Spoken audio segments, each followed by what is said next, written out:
Loputa monene, loputa monene, oya kanisaka, epere kokufa waya. Tata Mobutu, ikala nibela, papa Mobutu, ikala nibela, oya kanisaka, epere kokufa waya.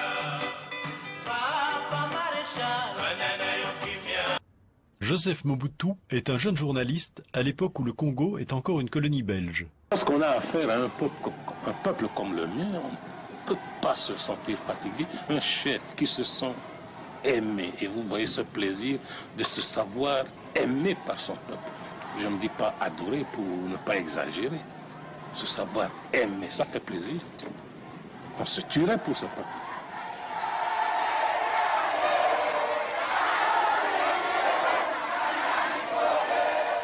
À partir de ce moment-là, toutes les forces qui avaient tendance à s'agiter ou à essayer de réclamer contre les pouvoirs étaient matées. C'était le triomphe.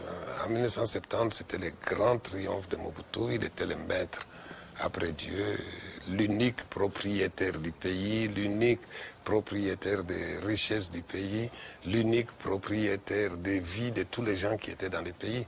C'était la dictature à l'état pur. Et vous n'entendez pas que les responsables de l'Église se mêlent de la politique? Il n'en est pas question, c'est inadmissible, inacceptable. Si ça se fait en Belgique, si les curés se mêlent de la politique chez vous, tant mieux, mais ici, chez moi, pas question. On ne peut pas mélanger les deux choses.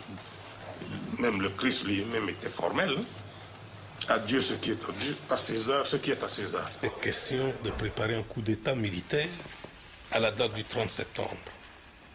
La seule possibilité, c'était mon élimination physique.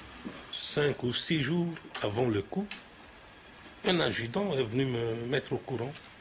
Mais je dois vous dire tout de suite là que des situations de ce genre seront toujours, mais sans pitié, mais avec rigueur réprimée. Ça, c'est moi qui vous le dis. Et je le dis même brutalement. Plus de clémence, comme vous l'avez dit avant. Parce que nous savons d'où ça vient. Voilà.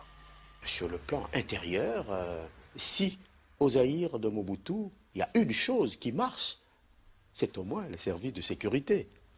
Et ça, c'est vrai, c'est une machine, c'est un appareil qui fonctionnait parfaitement et qui, par conséquent, qui tenait les gens. Chaque fois que son armée subissait des défaites, des reculades, lui, il augmentait en grade.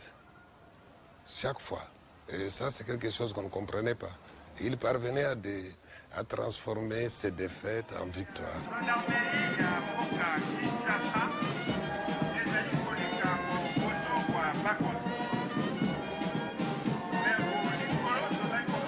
Président de la République, président fondateur du parti, commandant suprême des armées, magistrat suprême. Mobutu Sese Seko Kukumbendu Wazabanga. Un chef militaire qui est fait maréchal se doit de choisir une devise. Voici ma devise. Toujours servir. L'opposition d'abord, selon vous, c'est quoi?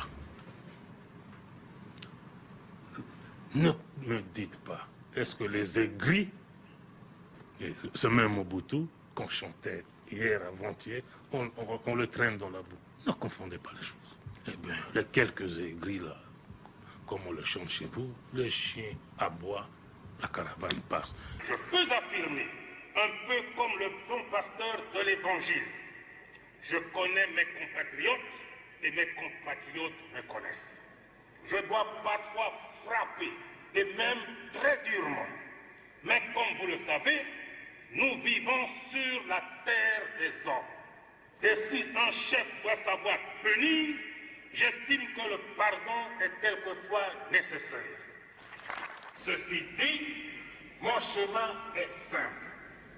Vous êtes aujourd'hui bénéficiaire des mesures d'amnistie que je viens de prendre. Vous sortez de la prison. Vous rentrez d'un exil. Le lendemain, vous recommencez. Aussitôt, je vous reprends et vous retournez en prison. La fortune du président Mobutu, c'est plus que La dette du Zaïre, c'était par Léopold II qui nous a pillés. Lorsque j'ai dit zaïrianisons, c'était quoi? Je concevais mal qu'un étranger, belge, français, hongrois, vienne s'installer ici pour revendre aux Zaïrois la bière qui sort des brasseries de Kinshasa et gagner de l'argent là-dessus, vivre là-dessus. Qui nous a appris la corruption? Je crois que c'est vous autres. Je vous parle ici franchement. Ce n'est pas un mal, une nouvelle invention du Zaïre. Donc, c'est de l'importation.